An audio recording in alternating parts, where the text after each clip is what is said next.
अस्सलाम वालेकुम। वादी कगान की इंतहाई खूबसूरत वादी शोगरान से आप सबका इस्तकबाल है। जब सारी रात बर्फ़बारी हो और सुबह होने से कुछ देर पहले मौसम साफ़ हो जाए, एक ऐसा मंज़र जो इंसानी जहन पर सहर तारी कर दे। हैरत व खुशी के मिले जुले जज्बात के साथ हैरत से मैं देख रहा था इस मंज़र को। मैंने इस मंज़र को कैमरे की आंख में महफूज करने की अपनी सी कोशिश की है, मगर जानता हूँ ये ऐसा मंज़र है, इसकी खूबसूरती को बयान करने में कैमरे की आंख भी कासर है। मैं हमेशा कहता हूँ कि शुगरान आके चंद घंटों में शुगरान घूम कर वापस चले जाना शुगरान की खूबसूरती के साथ नाइंसाफ़ी है। यहाँ की खूबसूरती देखने हर साल लाखों से आते हैं और इसकी खूबसूरती की असल झलक देखने के लिए यहाँ की सुबह शाम का मुशाहिदा करना इंतहाई ज़रूरी है। सर्दियों में शुगरान की सुबह व शाम के मनाज़र और इसकी खूबसूरती देखने लायक होती है। अगर सर्दियों में आप शुगरान में हैं और लकीली इस रात बर्फ़बारी भी हुई है, तो फिर आप पे लाजिम है कि शुगरान की असल खूबसूरती से आशना होने के लिए आप सुबह सवेरे तलुए आफ्ताब से बहुत पहले शुगरान के एरिया में ही रहते हुए इतराफ़ में कहीं भी चले जाएं। आप पे कुदरत की सनाई के ऐसे इंकशाफात होंगे कि आप हैरान रह जाएंगे, खुद को एक अलग ही दुनिया में पाएंगे।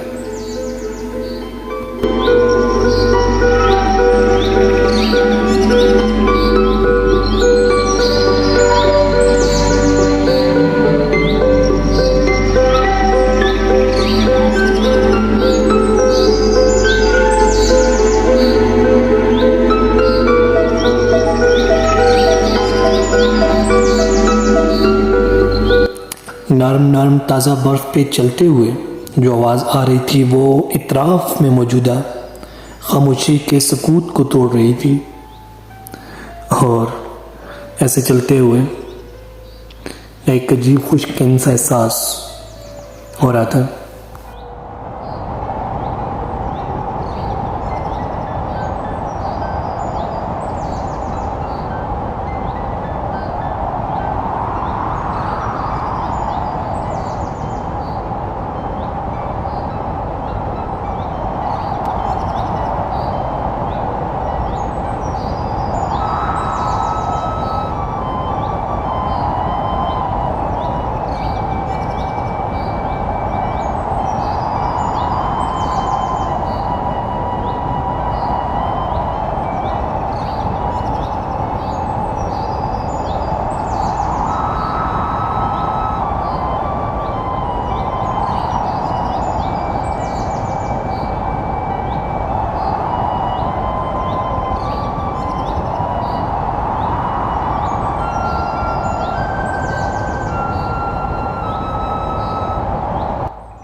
जब रात भर बर्फ़बारी हो और दिन निकलने से ज़रा पहले मौसम साफ़ हो जाए, इस वक्त तलुए आफ्ताब की किरणें हवा में बादलों से टकराकर बादलों की उन छोटी छोटी टुकड़ियों को एक गोल्डन कलर में बदल देती हैं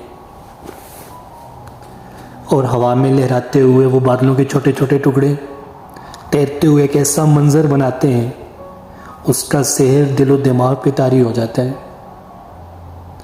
मालिक ने कुछ मंज़र सिर्फ उन लोगों के लिए तख्लीक किए हैं जिनके दिमाग में आवारगी का फतूर और दीवानगी होती है। रोज़ाना एक ही बिस्तर से उठने वाले ये कैसे जान सकते हैं कि जब किसी अजनबी वादी में शब बसरी के बाद हमारा गर्द अपने खेमे से बाहर आता है तो उसके सामने एक ऐसा मंज़र होता है जो वो अपनी ज़िंदगी में पहली मर्तबा देखते हैं और देखता ही रह जाता है। और ये वही मंज़र होता है जो मालिक ने सिर्फ उसके लिए तख्लीक किया होता है।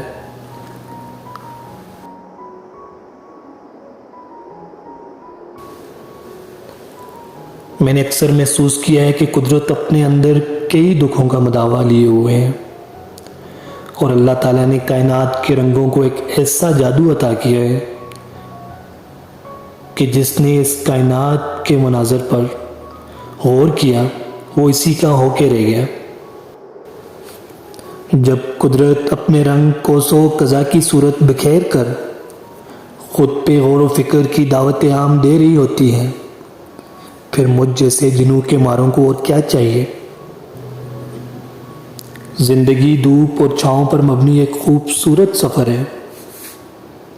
इस सफ़र को कितना खूबसूरत बनाना है ये हमारा रद्द अमल तय करता है। शायद कुदरत हमें तलखियों मुश्किलों का सामना इसीलिए करवाती है कि हम जिंदगी की लज्जतों का जायका भरपूर तरीके से महसूस कर सकें। कोई मंजिल चाहे कितनी ही खूबसूरत क्यों ना हो, अगर उसका रास्ता दुश्वार और ख़तरनाक ना हो तो वो एक आशिक के इश्क से महरूम रहती है।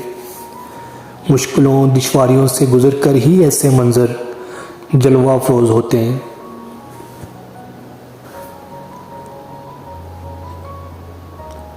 कुदरत के रंगों का मुशाहिदा करते हुए दिल में एकदम से एक ख्याल आया कि अगर अभी मेरे पास हज़ारों कैमराज होते और उनको मैं यहाँ पे नस्ब कर देता और फिर उनसे ऐसे ऐसे शाहकार तख्लीक होते, वो सारे रंग वो मनाज़र जो मैं एट ए टाइम देख रहा था, मेरा दिल चाह रहा था कि उनको मैं महफूज करूँ और आप लोगों तक पहुँचाऊँ। ये लोकेशन मेरी सबसे बेहतरीन और पसंदीदा लोकेशन है। यहाँ पे आप आके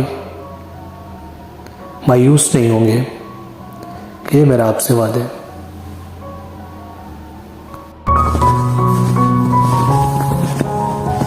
ये रात भर की स्नोफॉल हुई है।